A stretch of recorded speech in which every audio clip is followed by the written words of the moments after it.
architectural design and site planning. I will give you first an introduction regarding the subject. What to expect on the subject? Ano yung mga dapat yung malaman doon sa mismong exam ng architectural design and site planning. So yun. So bibigyan ko muna kayo ng kaunting introduction. So yan. So, hi future architect. Ano ba ang scope ng Architect's Licensure Exam? Okay? Ang scope ng Architect's Licensure Exam, okay, is number 1, ilang araw muna ba yan? 3 araw yan actually, pero yung isang araw dyan wala kayong gagawin. So yung unang araw ng exam ninyo, 2 exam agad ang i-take nyo. And yung 2 exam na yan nahahati sa umaga at hapon. So day 1 part 1, day 1 part 2. Tapos ano mangyayari? Yung pangalawang araw nyo, bakante yan, walang pasok. So medyo may pahinga kayo, pero hindi ko alam kung mapahinga kayo kasi that time during your board exam, syempre praning na praning kayo niyan. Diba? O kung sobrang kapraningan nyo yan, kung ano-ano nang iniisip nyo, in preparation yan actually for your day 2. Okay, yung day 2 nyo naman, mamaya i-discuss ko rin. Umpisahan natin. So day 1 part 1 ng board exam, ng Architect's Licensure Exam, ang unang-unang aaralin nyo, or unang-unang iti-take yung exam, is day 1 part 1, puro theoretical subjects yan. Ano ba yung mga theoretical subjects na yan? It composes of history of architecture, theory of architecture, professional practice, saka planning. Okay? Kung mapapansin nyo, yan day 1 part 1, puro mga theoretical subjects yan. Okay? So, majority of the questions that will be asked is manggagaling sa iba't ibang references or books. Okay? Pero they will not ask you questions na puro what or who. Okay? Minsan magtatanong sila sa inyo ng how. So I would really suggest pag nagre-review kayo or nagbabasa kayo ng aaralin nyo sa board exam, hindi nyo lang kinabisado yung inaaral nyo. Dapat naintindihan ninyo. Hindi dapat nyo binasa for the sake na nakarami lang kayo ng binasa. Dapat naintindihan nyo yung binabasa nyo. Kasi pointless kung kung nakarami ka ng pages, wala ka naman na-gets dun sa binabasa mo. Mas substantial kung nakapagbasa ka ng 5 pages or 6, pero ang dami mong naintindihan, sulit ka na dun.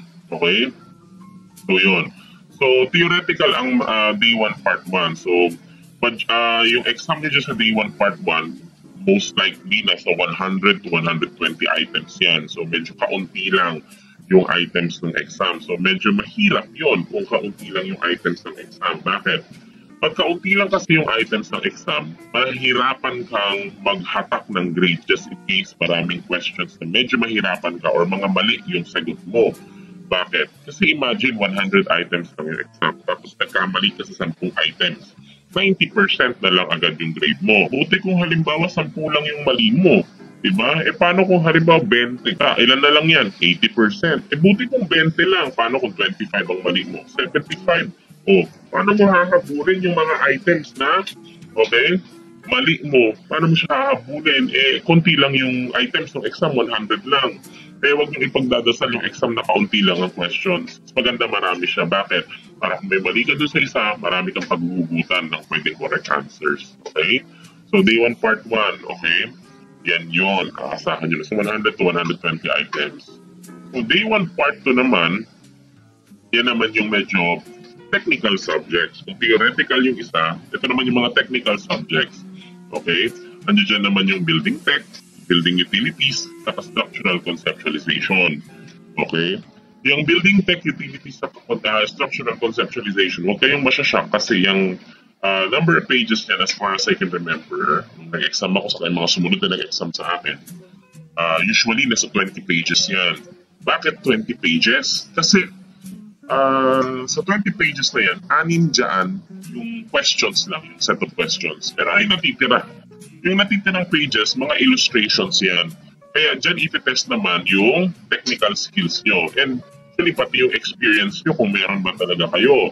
Yung diversified experience nyo in architecture. And when we say diversified experience in architecture, diversified nga ibig sabihin nun, diverse, iba-iba, kalat ang experience nyo. Hindi lang yung tipong nag-cut lang kayo, nag-zoom in, zoom out lang kayo for the past 3,840 hours ng inyong apprenticeship.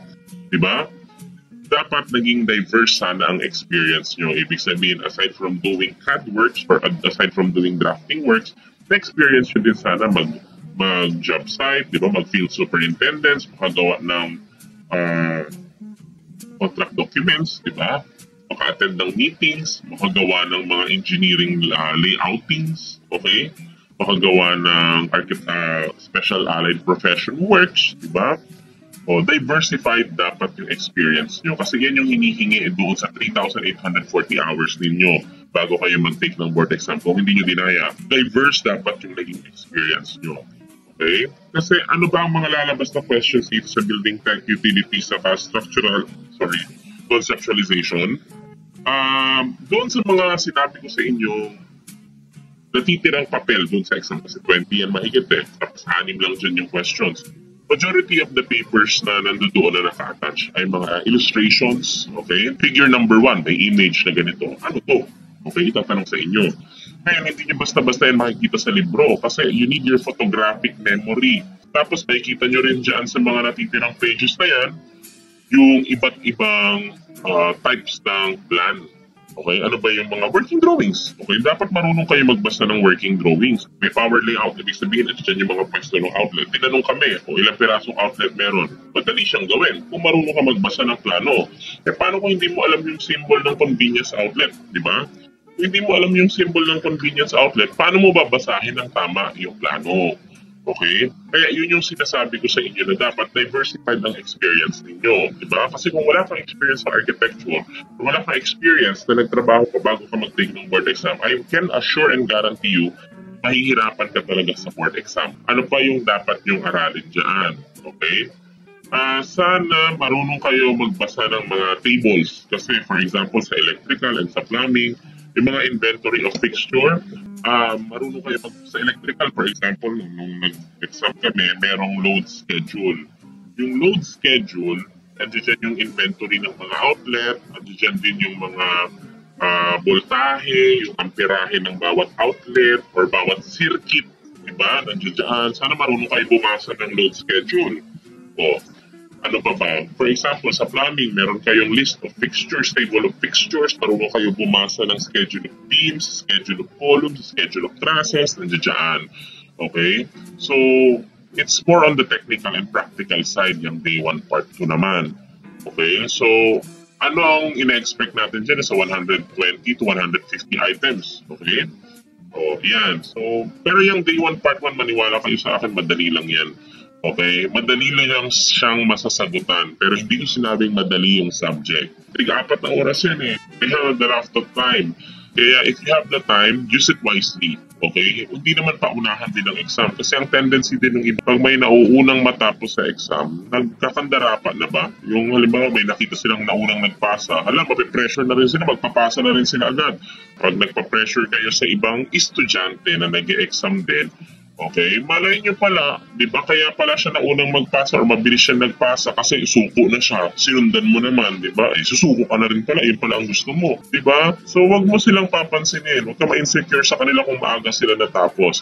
Sulitin mo yung oras, walang bayad yan, and wala yung repercussion. Hindi porket nasagad mo yung oras sa pag-exam, may -10 ka, bobo ka, no. Yun ang binigay sa inyong allotted na oras, yun ang gamitin nyo, i-consume nyo yun wisely and maximize it. Okay? Kung gusto nyo sulitin yan, walang problema. Pero kung matatapos yun ng mabilis, pero sure kayo sa mga magiging sagot ninyo, why not? Diba? So yan yung day 1 part 1.